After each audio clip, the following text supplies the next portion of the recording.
Hello and welcome everyone back to episode 4 of the MotoGP 22 career. Now this is probably the biggest episode yet of the career mode.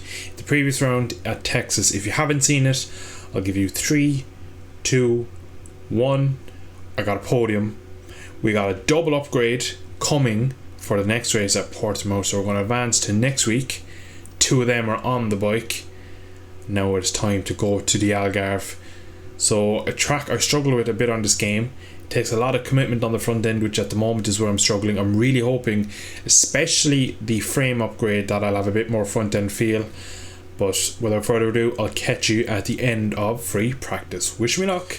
So as you can see on screen, I ended free practice 1 over second, quicker than Xavi Artigas on his CF Moto. Dennis Foggia, championship leaders in P3.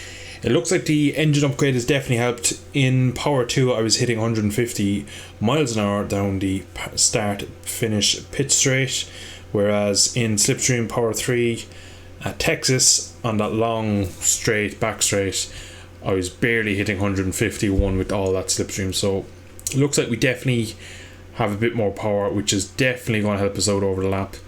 Whether it's better front end feeling and chassis rigidity, I don't know, but I'll be happy just to have the extra power.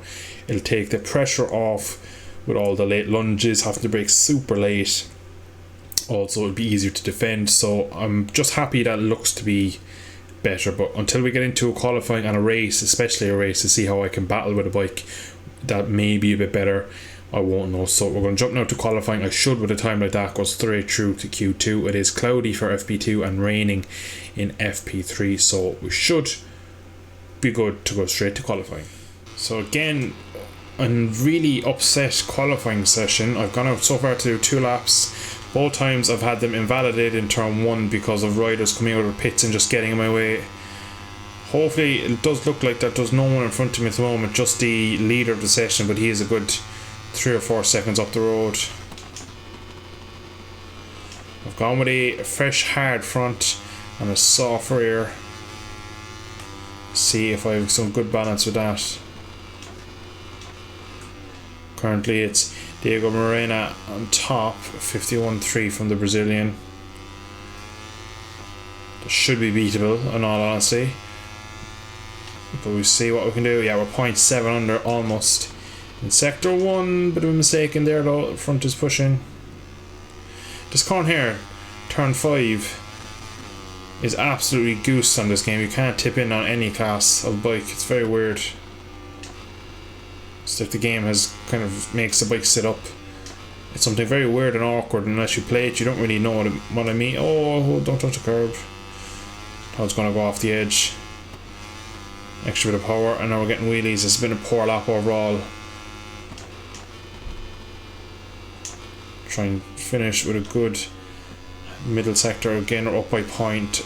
Another 0.3 taken off, so nearly a second under now. Again, the understeer at the moment, this hard front was not the right decision.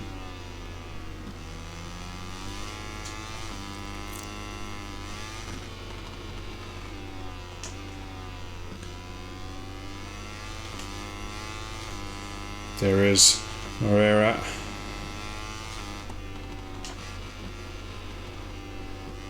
Up the line we come now.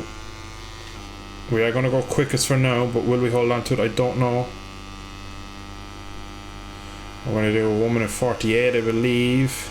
7, 8, a low 9. We're currently on pole by 2 seconds. So let's see what we have at the end of the session. Now, so 2 races, 2 pole positions in a row. It looks like we've gotten our qualifying sorted, so I'm not too worried about it. Again, we just need a good start tomorrow, but I'd be interested if I don't get a good start to see how well I can battle with the new and improved KTM. But yeah, I'm eager to get into this one. Let's jump over to the race. Alright, 5 red lights. What can we do? 7 lap race. Good start as always.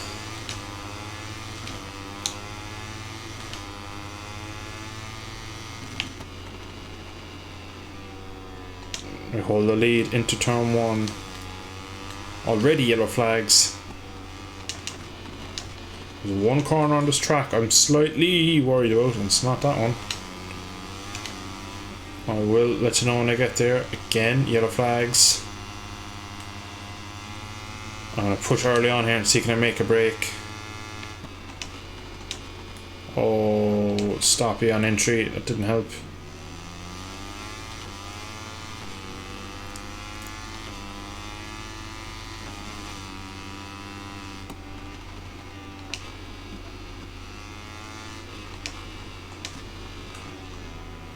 This corner here, turn 8 Samsung, as you kind of get towards the apex and start to go uphill, the front goes a bit weird.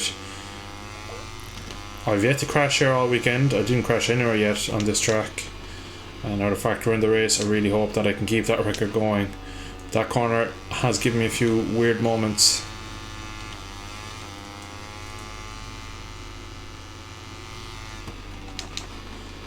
Again in hot. Struggling to get a stop with a full tank of fuel at the moment. But we are bridging a gap to Mino.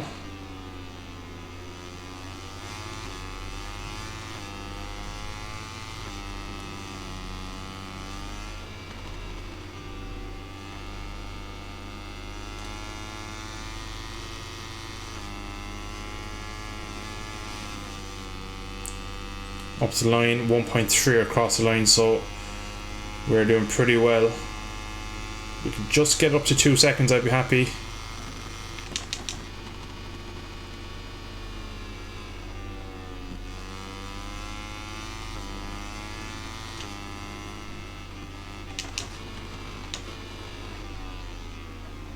Lovely stuff. Gap still going up. Now, this is the question I have for myself. Is this what happens if I get out in front? Can I always do this? Or is this the 2 upgrades to the bike? That was always a question I'd have if basically a race weekend went like this, where I top practice, top qualifying, let out of the blocks in the race. I'd always wonder, is it the bike or is it just a weekend that I've been able to put my own riding style on it and be able to use my high corner speed and not get affected by the dive bomb nature of the AI.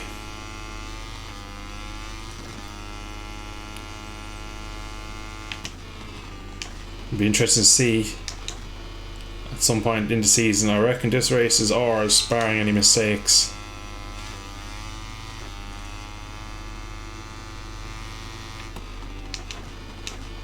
Seem much quicker than everyone else. Oh, again there though, slip bobble. That hill is very awkward. This track as well is a bit of a nightmare. Any given moment it can just slide out from underneath you, so I'm going to have to stay 100% focused to try and claim my maiden Grand Prix victory in the Moto3 class. So I've just got my head down, done a few laps and really stretched out my lead. It's up to 6 seconds now, and there's been a fair few crashes behind. Every handful of corners there's a yellow flag out, and one corner in particular you will see in a second. Some of you will probably already know. Oh, that's my first track limits warning of the race. As soon as I start talking again, I start riding poorly. But in here, as we come into turn 8, Samsung corner, a lot of crashes keep happening here. So just keep an eye on the top left side of the screen as the next couple of riders through. So Ortola on his own seems to negotiate it fine. Masia and Co are coming at it now. Any crashes? Last, yeah, there goes Suzuki. He hasn't taken anyone with him, I don't believe. Munoz has crashed as well, so every lap through that corner the AI unfortunately are binning it, so it's been a pretty easy race for me. But we have been dominant, we have been so precise, accurate, and ridden the wheels off it. Finally been able to put my potential on display. I haven't been bad with this bike so far this season. I've had my issues with it, but I still felt like I could have done this earlier, but it's coming together now. 1 lap to go, 1 lap between us and our first victory in the World Championship. Nice gap of almost 7 seconds. Tad deep into turn 1. Nothing major though.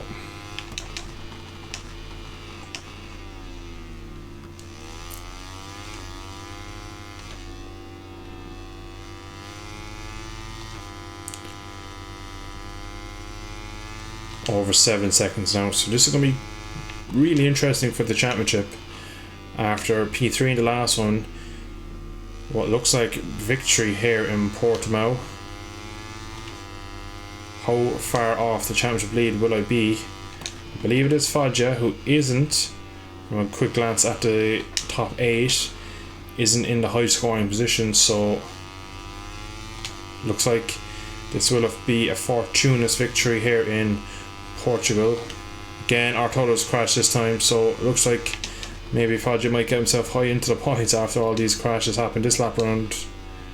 Hopefully not. I would like for him to finish lower down. Anchu's crashed, Suzuki's crashed again, that's 2 laps in a row.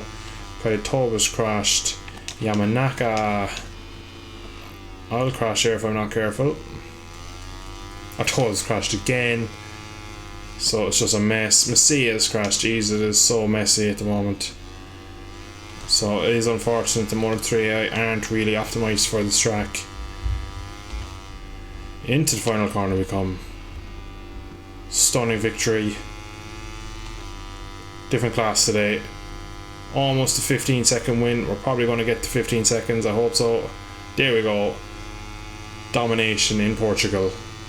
Get in. Woo. Oh, the pressure's off. We finally got our first victory. Didn't take that long to get it. Only the 4th round. But still, there were some dark days in the first few rounds. Having my own crash.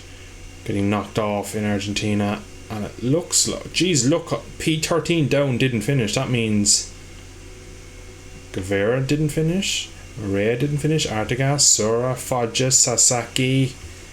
So a lot of the top men, I think. Sergio Garcia didn't finish. Lorenzo Fallon, Telly, McPhee, Agi. This is brilliant for my championship. Where do we go? Up to P7. We are only 15 points down. We were 40. We were 40 points at the start of this, so we've taken 25 points over everyone ahead of us, including Dennis Foggia. We're back in this title hunt. We've gone ahead of Suzuki, McPhee, there's Anchu, Garcia. Whoa, this is a brilliant round. So again, 2 good rounds. Shows what happens in this chaotic Moto3 championship, that we're now back up to P7. I really just love that helmet. The colours, the design, the number on the back.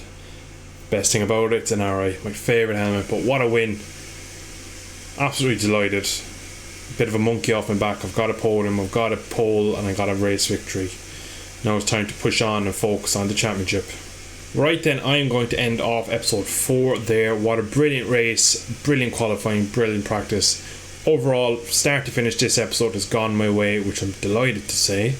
And it's really brought us into the championship again. Now we get to go to Jerez, my favourite track in the world. What a beautiful part of the world. We get to go to southern Spain. I will be hoping for a victory there after such a good result there. I really want to dominate in the Spanish sun. So I'm going to leave it there. If you did enjoy today's episode, consider dropping a like. It really helps out the channel. Subscribe if you're new around here, and I shall catch you all in the not so distant future for another episode of Career Mode. Thanks once again. Bye bye.